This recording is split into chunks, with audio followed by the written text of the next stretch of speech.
Hey guys, good morning. I am gonna make some elderberry jam today, or jelly.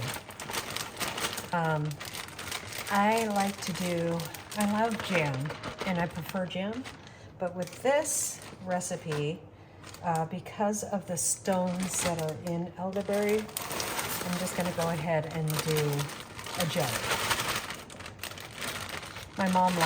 My mother-in-law loves jelly, so this is for her, not for us. We like jelly too, we like jam too, but it's not on our diet. 3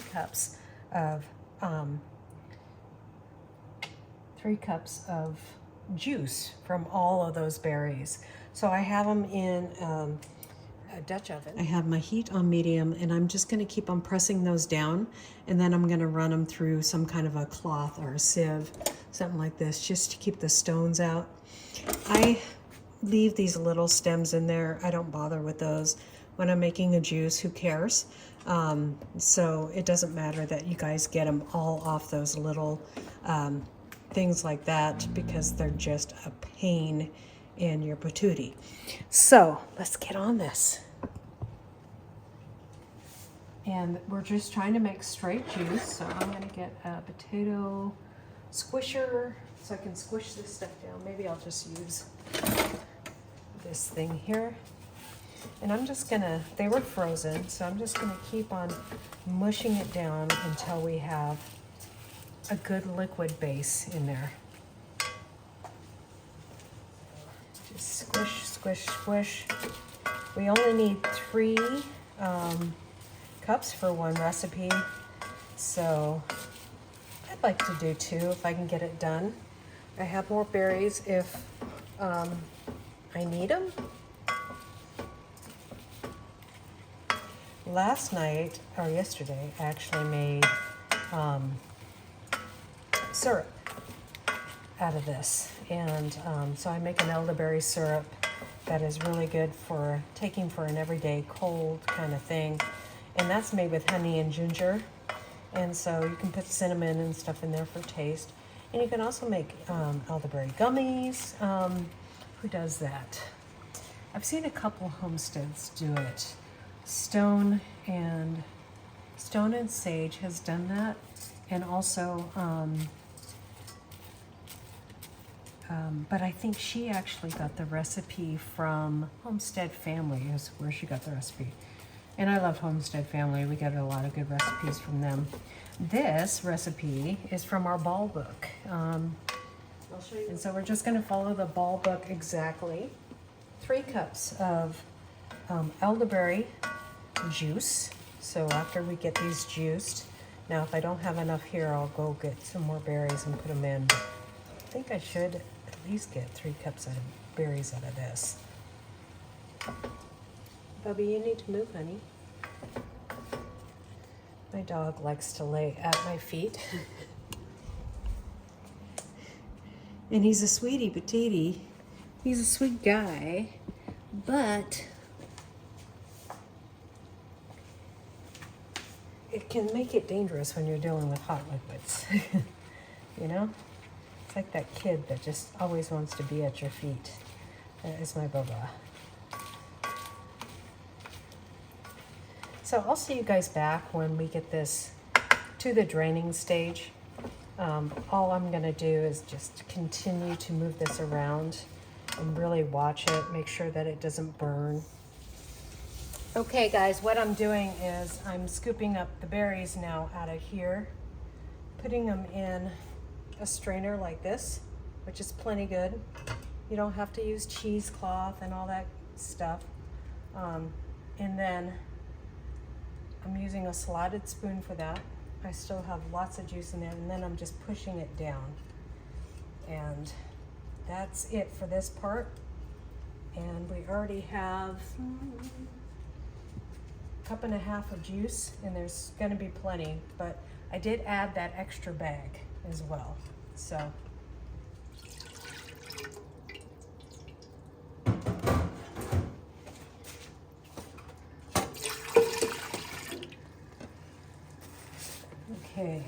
okay guys, now we're going to put 1/2 cup of lemon juice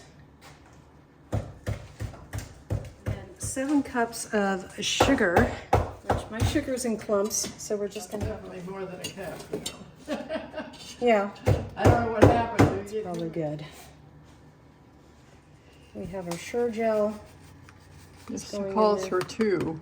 2 things of Sure Gel. Are they 3 ounce? So. Oh, I see, yeah. Gotcha. Okay. So. Had me confused. Hard as a rock. Because we live in Tennessee and it's humid here. Our sugar always gets really hard. So I'm going to taste it before we call it good on the sugar. And just make sure that it's...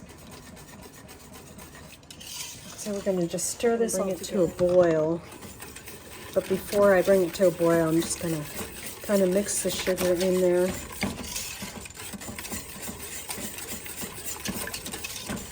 Fruit. And that's the one thing, you have to have the right amount of liquid with your recipes. So it's very important that we had the right amount of liquid. And so that's why I went ahead. Oh, that's going to be good.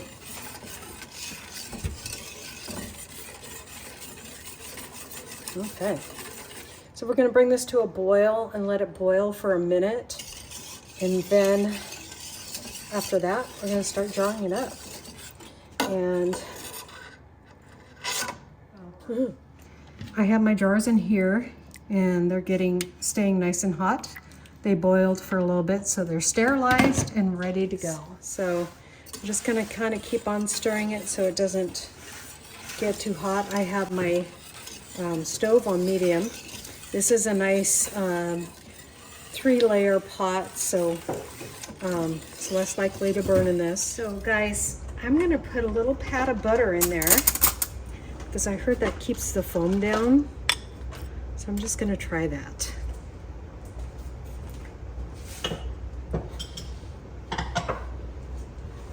Either way, I always leave the foam on my jelly because I like the taste of the foam. So, but we'll see if that helps. Yeah. So we are putting on a timer because we have a rolling boil.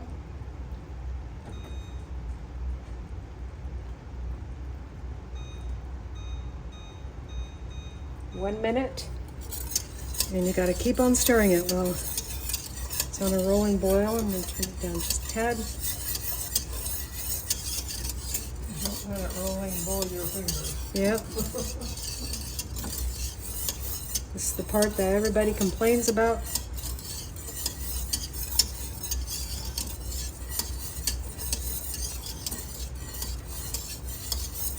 Got to keep on stirring.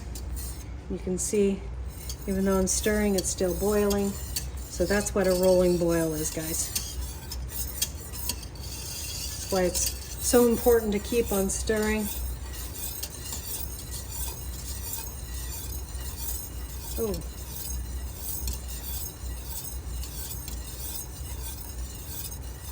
And then as soon as our minute's up, we turn it off. Even though I put it on 1 hour, I still have a minute countdown. Okay, off. Off, off, off, off. Okay, now we can start taking jars out.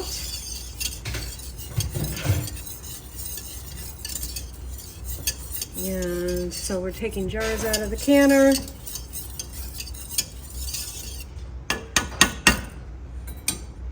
And I'm gonna get this over to, I got my vinegar on a paper towel. And I'm gonna grab our first jar. Yeah, just get them all out.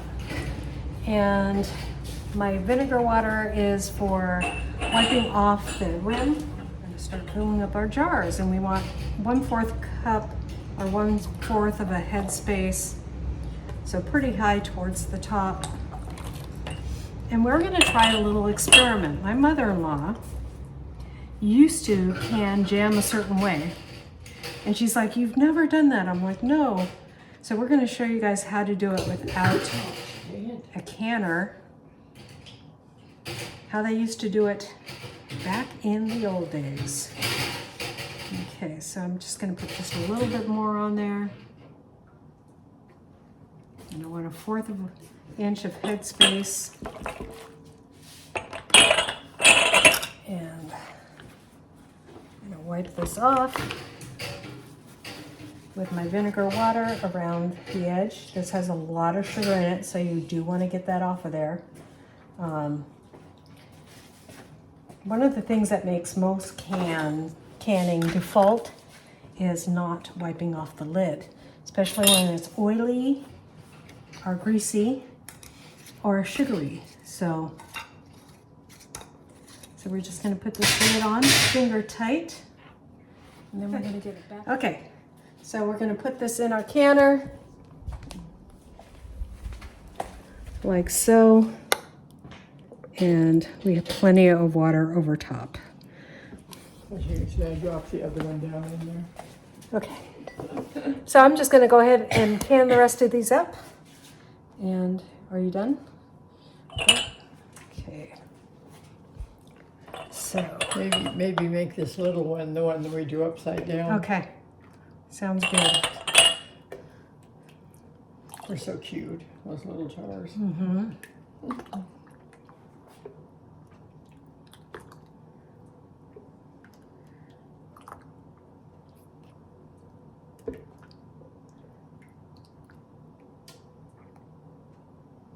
There we go.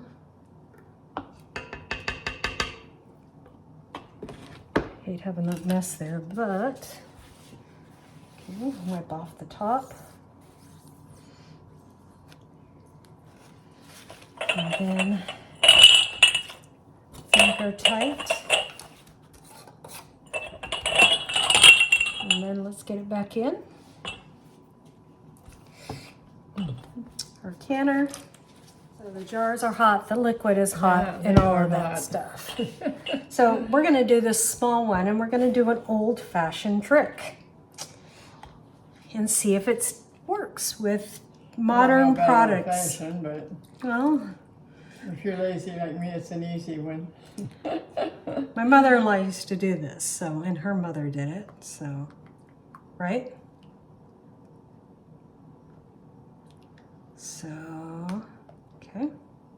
I'm gonna wipe it off. So we're doing it with modern products. So if it doesn't work, maybe it's because the products are modern, I don't know. And then instead of putting it in a canner for 10 minutes, do I have to do this tight? Yes, I do. Okay. Yep. And then we're just gonna put that upside down, and that should seal it. So we'll If it see. doesn't, then we're gonna eat it anyway. Yeah, we're gonna eat it anyway, so it's all good. So we'll see at the end of this video if it's sealed. So a little bit of fun. Now, one of the things that we don't do nowadays is that we don't make our jar lids hot, so maybe that could have something to do with it not sealing. That was going to be our test jar anyways, for as far as tasting it on some toast later. So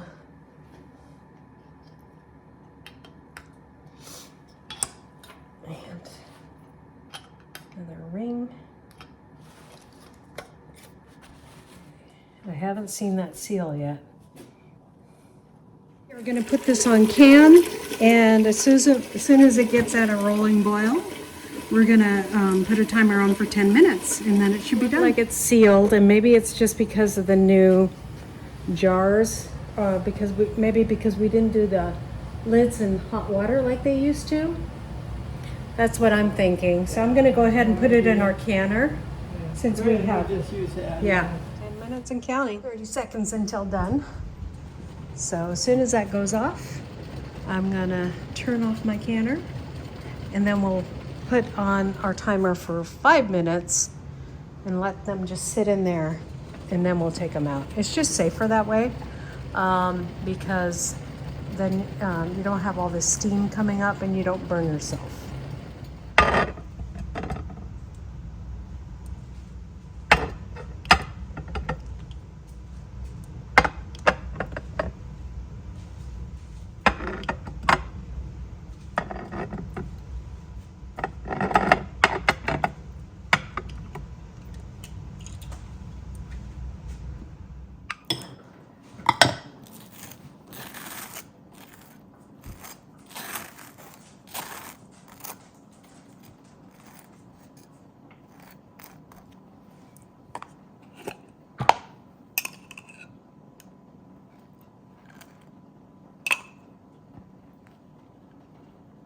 Not real firm yet.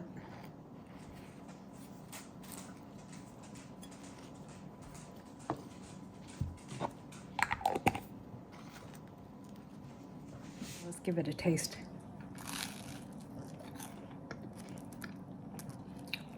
That was really good.